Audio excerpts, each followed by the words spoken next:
કેમ છો વિદ્યાર્થી મિત્રો? આજે આપણે પાઘડીનો બીજો દિવસ. ગયા પિરિયડમાં આપણે લોકો જે ભણ્યા એ ગયા પિરિયડની અંદર ફક્ત થિયરી ભણ્યા, એક માર્કની.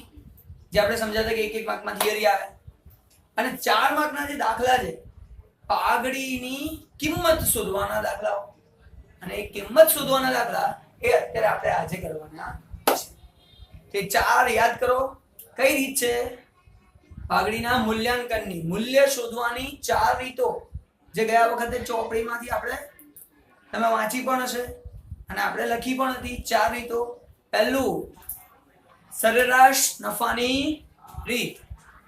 સરેરાશ એટલે સાદી સરેરાશ. સરેરાશ એટલે સાદી સરેરાશ નફાની રીત.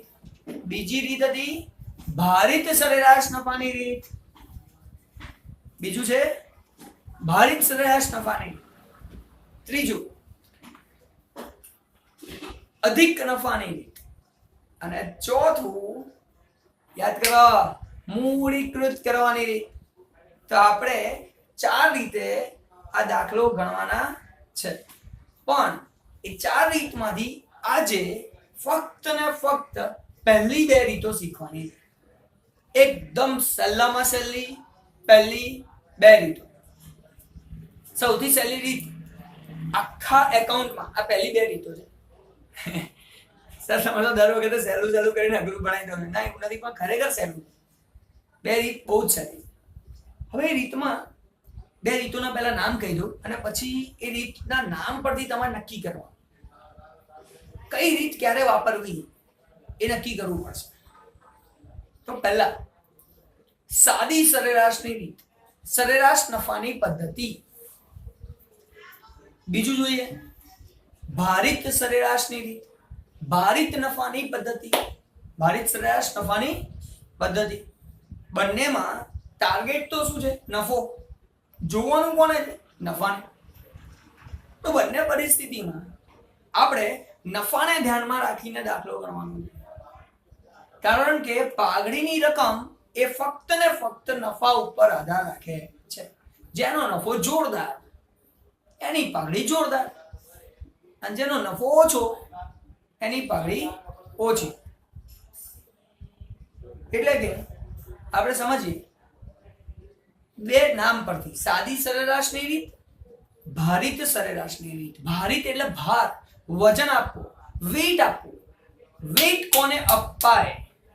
વજન કોને અપાય? કઈ પેઢીને વજન આપવું જોઈએ ને કઈ પેઢીને વજન ના આપવું જોઈએ.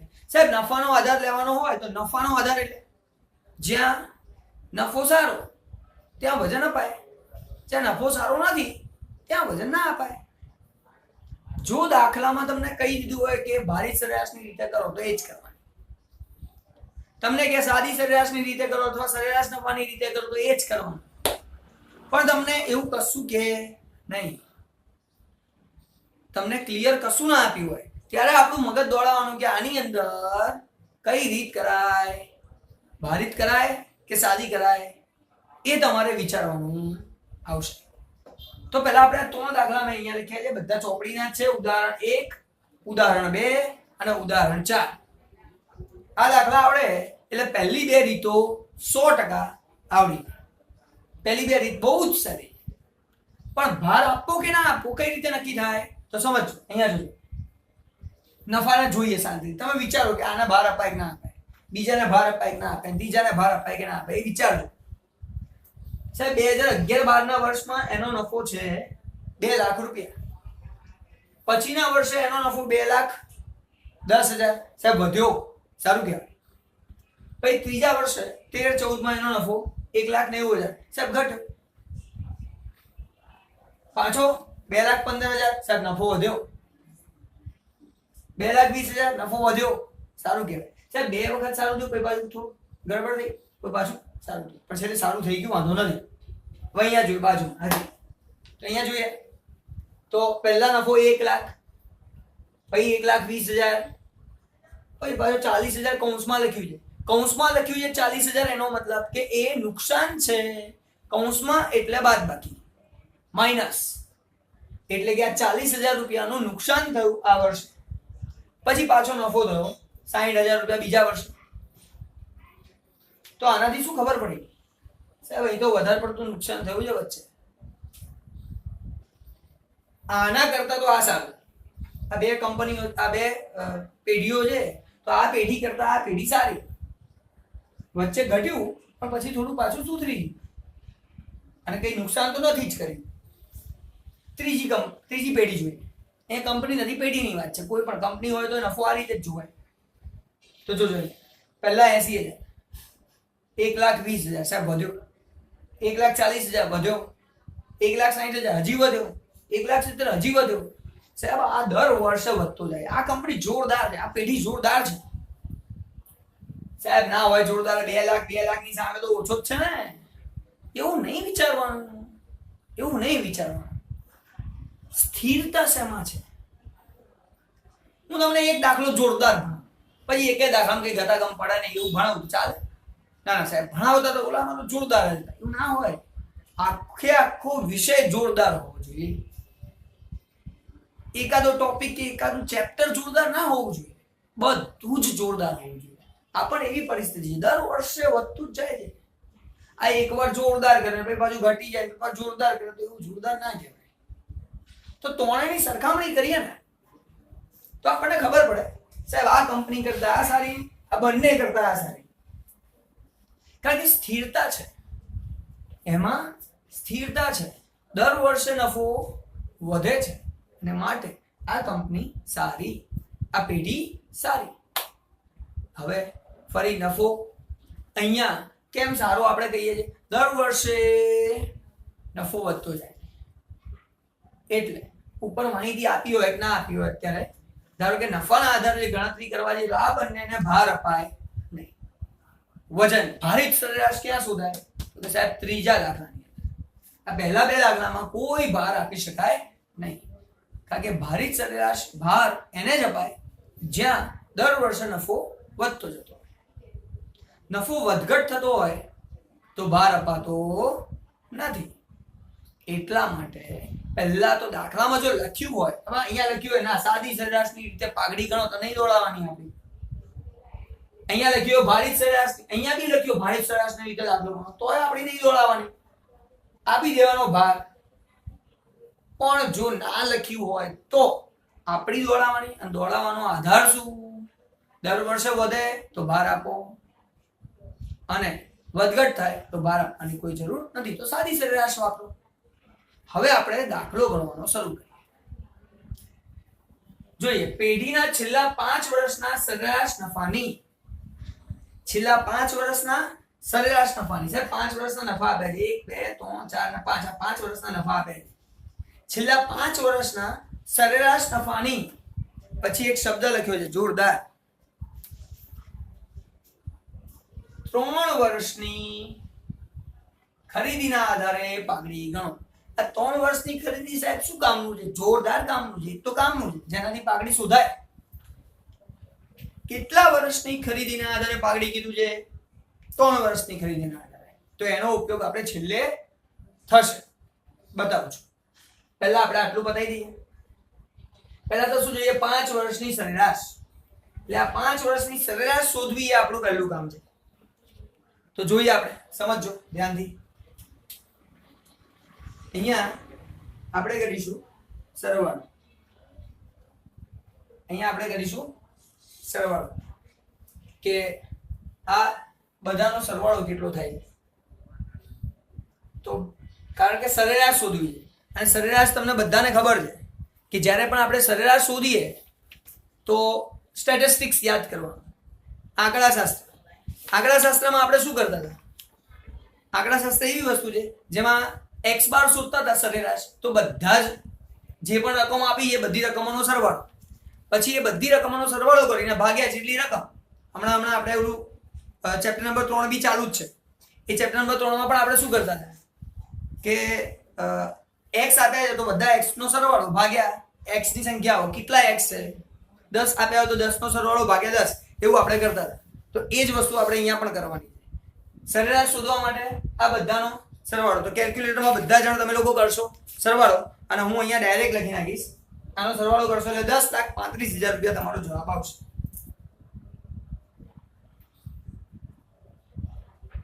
10,35,000 રૂપિયા એ તમારો આનો જવાબ આવશે સરવાળો કરશો એટલે. જો 2 ને 2 4 ને 5 6 7 8 9 9 લાખ 9 લાખ તો એમને થઈ ગયા. આ 90 ને 10 એટલે 10 લાખ 20 ને 15 35 તો 10,35,000 રૂપિયા આપણો સરવાળો. હવે વાત આવે છે આગળ. સમજો મારે શું જોઈએ છે? સરેરાશ. સાહેબ આ તો કુલ નફો થયો, સરેરાશ નફો નથી થયો. આપણે સરેરાશ શોધીએ. સરેરાશ નફો બરાબર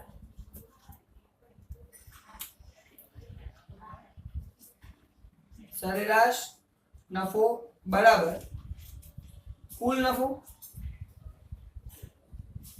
ભાગ્યા વર્ષની સંખ્યા. વર્ષોની સંખ્યા. સાહેબ કુલ નફો કેટલો છે? 10,35,000 ભાગ્યા વર્ષો કેટલા છે? 1 2 3 4 અને 5. હવે તમે અહીંયા ભાગાકાર કરશો એટલે તમારો જવાબ આવશે 5 દુ 10 0 7 પંચા 35 2,07,000 રૂપિયા. તો 2,07,000 રૂપિયા એ મળ્યો તમને સરેરાશ નફો. ધ્યાન રાખજો આ સરેરાશ નફો છે. સાહેબ આપણને સરેરાશ નફો જોઈએ. આપણે દાખલામાં આપણને શું 3 વર્ષની ખરીદીના આધારે પાઘડી શોધો. સાહેબ આપણને પાઘડીની જરૂર છે. પાઘડી કેવી રીતે મળે એ શીખવાડો. આ તો સરેરાશ છે પણ સરેરાશ નફાના આધારે કીધું ને તો હવે પાઘડી શીખવાડો. જોજો ત્યાં પાઘડી બરાબર પાઘડી શોધવા માટે કેવી રીતે થાય? તો પાઘડી બરાબર આ સરેરાશ નફો ગુણ્યા ખરીદીના વર્ષો. સરેરાશ નફો ગુણ્યા ખરીદીના વર્ષો. તો અહીંયા સરેરાશ નફો મળ્યો મને 2,07,000. તો અહીંયા હું લખીશ 2,07,000 ગુણ્યા ખરીદીના વર્ષો. સાહેબ 3 વર્ષની ખરીદીના આધારે પાઘડી ગણો કીધું છે તો 3 વર્ષની ખરીદી એટલે ગુણ્યા 3 કરવાનું. તો 7 કરીને 21 2 3 2 6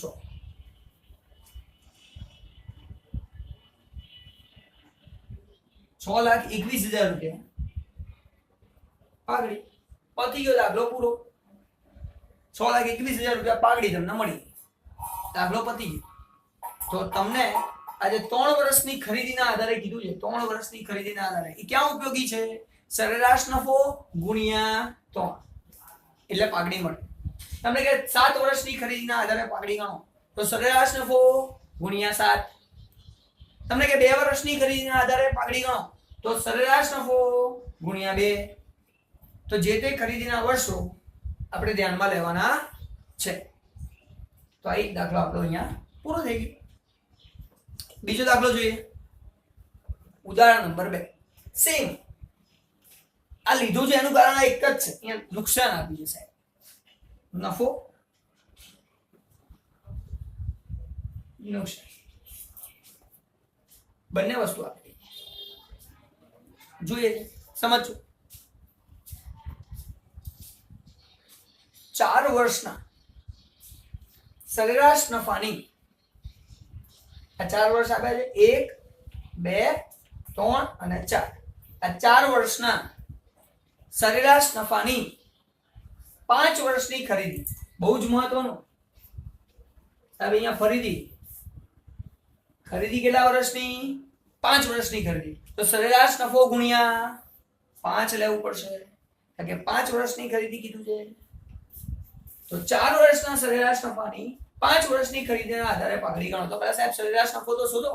તો આની જેમ અહીંયા આપણે સરેરાશ નફો શોધીને પાઘડી શોધી એવી રીતે અહીંયા પણ સરેરાશ નફો શોધીને પાઘડી શોધવાની છે. તો સમજજો. પહેલા તો સરવાળો કરીએ સાહેબ. ઘણા બધા છોકરાઓ સરવાળામાં ભૂલ કરે છે. અહીંયા શું કરે છે? ભૂલ. ધ્યાનથી સમજજો. આ નુકસાન છે ને તો એ ઉમેરવાનું નહીં, એ બાદ કરવાનું. એ મોટામાં મોટી ભૂલ સ્ટુડન્ટ્સ કરે છે. તો જુઓ 1,20,000, 2,20,000. પછી આ પણ 60 પ્લસ કરવાના છે, એટલે 2 20 + 60 180.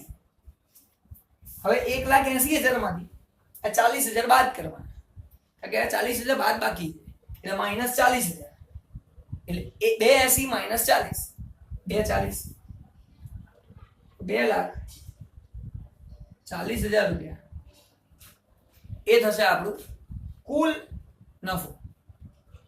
ખાસ ધ્યાન રાખજો, નફાનો સરવાળો અને નુકસાન બાદ ત્યારે તમને જે મળશે એ હશે આપણા માટે કુલ નફો. તો 2,40,000 રૂપિયા કુલ નફો કહેવાય. ખાસ એ ધ્યાન રાખવાનું છે, બીજું કોઈ ટેન્શન આની અંદર નથી. બીજું જોઈએ, અહીંયા આપણે શોધવાનું શું સાહેબ? પાઘડી શોધવાની છે, તો એના માટે સરેરાશ નફો જોઈશે.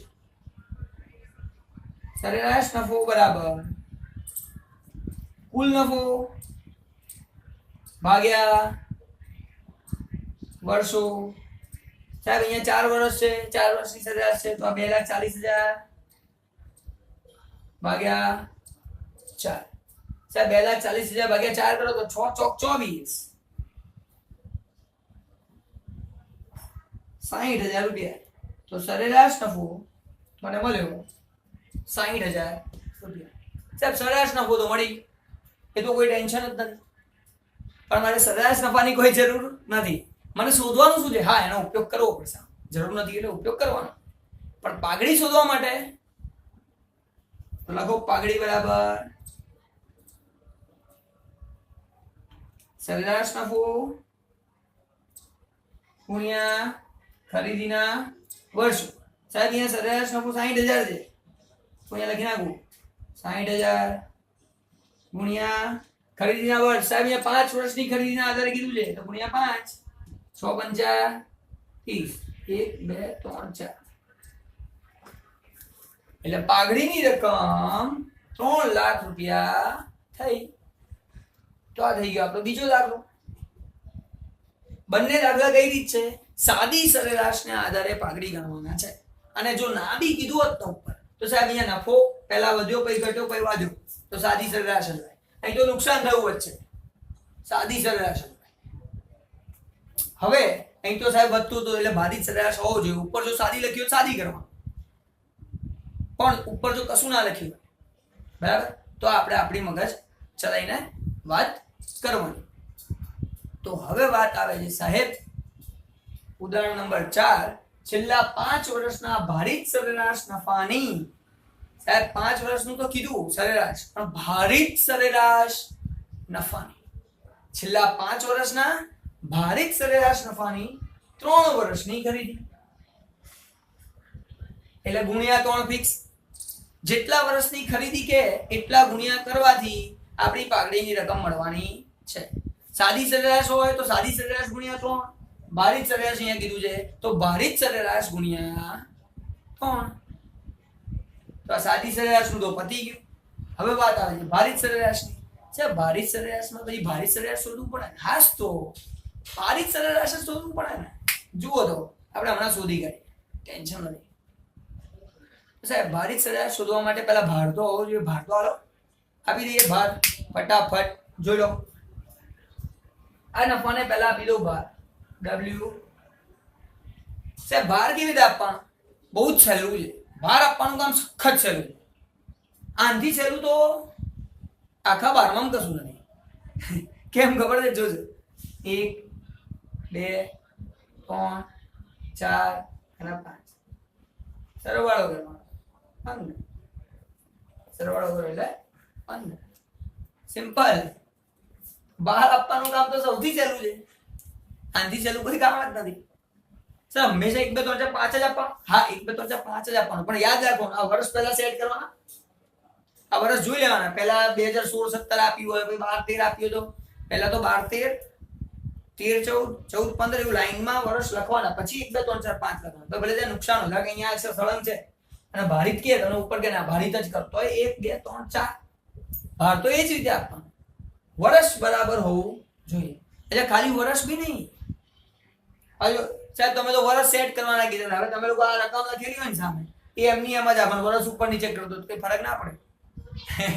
એટલે તમારા વર્ષની સામે જે નફો છે એ બી લખવાનો એમ, આખી જોડીને લઈ જવાની જોડે ઉપર નીચે. કારણ કે 2017 ઉપર આપ્યું હોય, પછી 2013-14 આપ્યું હોય, પછી પાછું 12-13 આપ્યું હોય, આવું જુદું જુદું આપ્યું હોય, તો ત્યારે તમારે ધ્યાન રાખવું પડશે કે પહેલા વર્ષ પ્રમાણે સેટ કરો ને પછી દાખલો ગણો. ત્યાં સુધી દાખલો ગણાય નહીં. તો સમજજો આ ભાર અને આ નફો. હવે મારે ભારિત સરેરાશ જોઈએ, તો ભારિત સરેરાશ અહીંયા લખું, એનું સૂત્ર લખું એટલે તમને ખબર પડે. ભારિત સરેરાશ બરાબર કુલ ભારિત નફો ભાગ્યા કુલ ભાર. કુલ ભારિત નફો ભાગ્યા કુલ ભાર કરો એટલે તમને ભારિત સરેરાશ નફો મળે. સાહેબ કુલ ભાર તો ખબર પડી, આ ભાર છે. ભારને ઇંગ્લિશમાં કહેવાય વેઇટ, વજન. અને વેઇટ W નો વેઇટ નો W અહીંયા લખાય. હવે મારે જોઈએ છે ભારિત નફો. સાહેબ નામથી જ ખબર પડે, ભારિત નફો.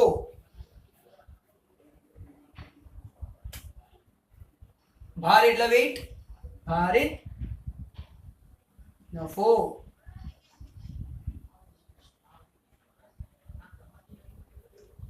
ભાર ગુણ્યા નફો, ભારિત નફો. ભારિત નફો, ભાર ગુણ્યા નફો. નામથી જ ખબર પડે છે ભારિત નફો.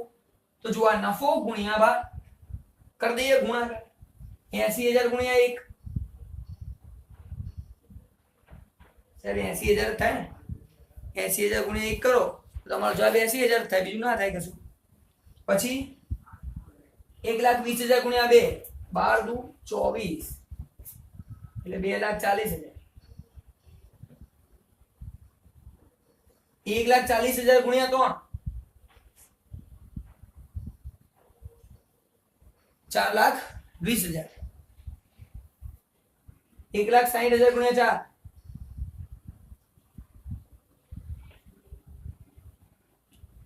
અને 1,70,000 ગુણ્યા 5. એટલે તમને બધા ગુણાકાર મળી ગયા. સાહેબ ખાલી આટલું નથી કરવાનું, આપણે જોડે જોડે આ બધાના સરવાળા બી કરવાના છે. કારણ કે કુલ ભારિત નફો કેટલો છે, કુલ ભારિત નફો. તો સાહેબ કુલ ભારિત નફો કેટલો? તો બધા ભારિત નફોનો સરવાળો કરો એટલે કેલ્ક્યુલેટરમાં આ જ્યારે સરવાળો કરશો તો તમારો જવાબ આવશે 22,30,000. આ થશે તમારો કુલ ભારિત નફો 22,30,000. બસ સાહેબ હવે ભારિત સરેરાશ શોધી કાઢો. તો 22,30,000 અહીંયાથી લખવાનું ચાલુ કરું.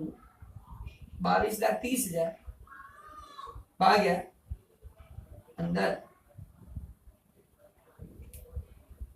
હવે તમે જ્યારે આ બંનેનો ભાગાકાર કરશો તો તમારો જવાબ આવશે 1,48,666.66666. કેલ્ક્યુલેટરમાં 1,48,666.6666666 ચાલુ રહેશે. એટલે આ બંનેનો ભાગાકાર કરો. આ થઈ ગયો મારો ભારિત સરેરાશ નફો. સાહેબ ભારિત સરેરાશ નફો ખાલી નથી જોઈતો આપણને તો શું જોઈએ છે? પાઘડી. પાઘડી તો સહેલી છે. સાદી સરેરાશ નફો હતો તો સાદી સરેરાશ ગુણ્યા ખરીદીના વર્ષો. અહીંયા પણ સાદી સરેરાશ હતો તો સરેરાશ નફો ગુણ્યા ખરીદીના વર્ષો. અહીંયા ભારિત સરેરાશ છે તો પાઘડી બરાબર ભારિત સરેરાશ ગુણ્યા ખરીદીના વર્ષો. ભારિત સરેરાશ સાહેબ ભારિત સરેરાશ કેટલી છે? અરે 1,48,667 અથવા 1,48,667 મેં તમને શીખવાડ્યું છે 6 આવે કે 3 આવે પાછળ, તો હંમેશા તમારે શું કરવાનું? કેલ્ક્યુલેટરમાં છેક સુધી લખવાનું, પછી ગુણ્યા કેટલા ખરીદીના વર્ષો છે. ત્યાં 3 વર્ષની ખરીદીના આધારે કેટલું છે તો ગુણ્યા 3. તમે જ્યારે આનો ગુણાકાર કરશો તો તમારો પાઘડીનો જવાબ આવશે 4,46,000 ને 1 રૂપિયા. તો 46,000 લખો તો 6 કરશો એટલે છેક 46,000 આવશે. એટલે 4,46,000 એ આવશે તમારો પાઘડીનો જવાબ. તો અહીંયા તમને લોકોને આ ચેપ્ટરમાં હમણાં બે રીતો શીખવાડી. સમજ, બે રીત. પહેલી બે, સાદી સરેરાશની રીતે પાઘડીની ગણતરી, સરેરાશ નફો ગુણ્યા ખરીદના વર્ષો. ભારિત સરેરાશની રીતે પાઘડીની ગણતરી, ભારિત સરેરાશ નફો ગુણ્યા ખરીદના વર્ષો. હવે બહુ જ મહત્વની વાત કહું છું. અહીંયા મારી બે રીતો પૂરી થઈ ગઈ. આમાં અઘરામાં અઘરું કશું બીજું આવવાનું નથી. પરંતુ આના પછીની જે બે રીતો છે એ રીતોમાં આ રીતનો ઉપયોગ તો થાય જ છે. એટલે કે સાદી સરેરાશ નફો શોધો અથવા તો ભારિત સરેરાશ નફો શોધો. એ નફો શોધ્યા વગર તો દાખલો થવાનો નથી. આગળના બંને દાખલાઓ જે છે એ બંને દાખલામાં પહેલું કામ તમારું શું છે? તો કે સાહેબ નફાની સરેરાશ તો શોધવી જ પડશે. નફાની સરેરાશ વગર તો દાખલો થવાનો નથી જ. તો આજે તમારું કામ હોમવર્કમાં શું કરવાનું?